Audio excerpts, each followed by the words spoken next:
barely anyone was paying attention to Project 2020 from their first release, and that made the first run of cards extremely rare and very, very valuable now, nearly a year later. So it's only been about 8 to 9 days since I put out my last video, but considering I used to put out videos every single night during the week, it feels like I haven't been on video for about 2 to 3 weeks. But welcome to episode number 146 of the Project 2020 show. Maybe the upcoming Project 70 show, I don't know just yet. My name is Chris, otherwise known on Twitter and Instagram is at CRT_sportscards, and my website, CRT Sportscards, is where you want to go for everything related to Project 2020.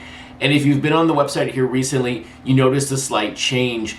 I have moved the pricing, all of the pricing for first player, second player, rainbow foil, and I also created another category. I am now tracking all cards under 2,000 on a print run scale, which added about 40 cards. I have moved all of that to Patreon. So for just $6 a month, you can get all of that pricing. It's 106 cards in total. I'll update it once a week like I was on the website, or actually twice a week. I'll do the midweek update and the final update on Tuesday night. So if you're interested in Project 2020 pricing, check out Patreon, and it's just $6 a month. So it's now been 6 weeks since Project 2020 ended, and what has been the most consistent news out of my mouth on Twitter and or here? Secondary pricing continues to grow. On my update of pricing on Tuesday night, only a couple of cards were down when you looked at their sale price this week versus the last 4 weeks. So we're continuing to see the growth of the cards. And I did put out a chart, sort of a line chart over the weekend on Twitter, just showing the gradual growth, which shows it is organic and it's sustainable. When you look back to May, of course, that was the ultimate pump and the ultimate dump within a week or two. But these prices going up have been great to see. A couple of highlights here. Look, Jackie Robinson's Natural card, that has now surpassed Mike Trout's Ermsey by over $200 on an average sale price. And really the best card out there at the moment from a growth perspective is Gregory Siff's George Brett, his very first card. But with those cards now reaching $800, $900 and staying there consistently, it opens up one big Project 2020 question here. And that is the framed artist prints at $400 actually a really good deal?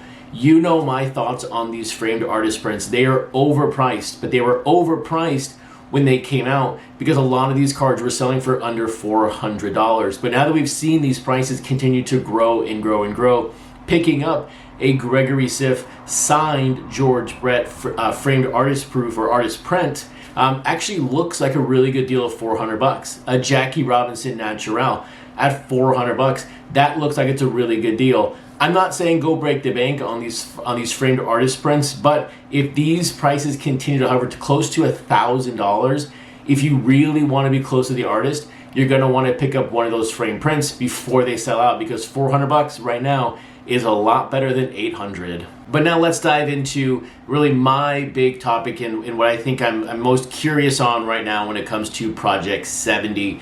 And I was very thankful last Wednesday I was a guest on About the Cards podcast with Blake Jameson, and he did release some news that he thought was relevant around Project 70. And of course the artist list has not been officially released.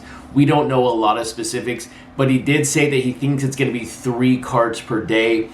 If Topps does 3 per day or 4 per day, depending on the amount of cards or how many artists they have in the set, the math kind of works out when you look at how Project 2020 worked, ending right before Christmas.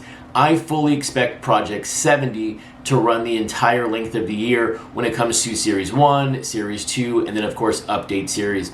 But the big question right now when you think about Project 70 comparative to other sets that have come out in the past, is Project 70 the new monster? And if you followed me and my channel here recently or in the past, you know my best or my biggest obsession when it comes to sports cards is the T206 set. and that of course is the Monster. And for anyone who's not a pre-war fan, why is it called the Monster? Number one, it is just very, very difficult to put together. It's 520 cards, actually 524 when you have the 4 rarest cards. Very few of us will ever own a Honus Wagner T206 card, but for the average Joe here, the set is 520 cards. And when you really think about it, of course, those were art cards put out in 1909, 1910, and 1911.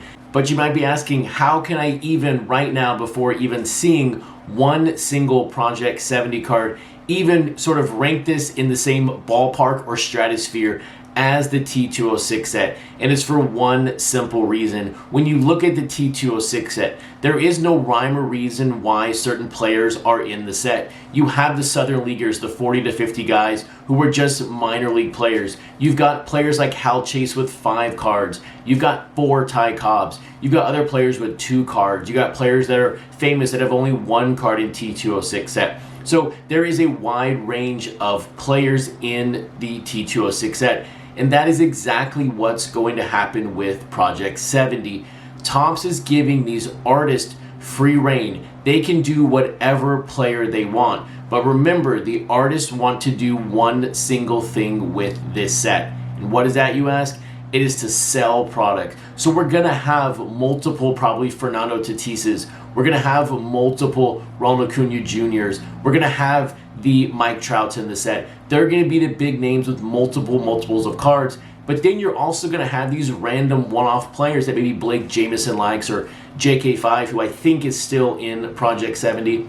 So what you're going to end up with is this random checklist. It's going to be 500, 700, 800, maybe even 1,000 cards. It's so hard to say right now. It's going to be the literal 2.0 monster for this century.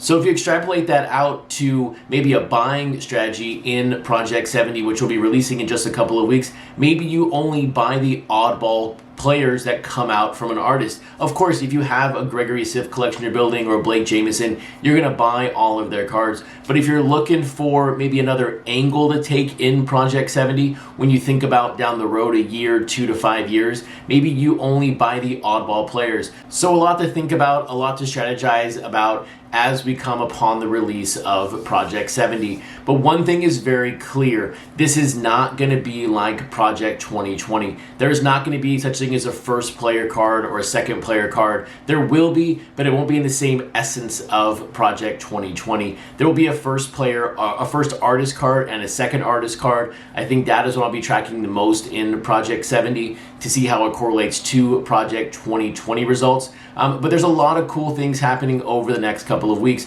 I really hope Topps this week or early next week reveals the final list of artists. So stay tuned to the channel, hit that subscribe button so you stay up to date with the most important news around Project 20 or Project 70. With that, have a fantastic evening, and I'll see you back soon for episode number 147 of the Project 2020 show.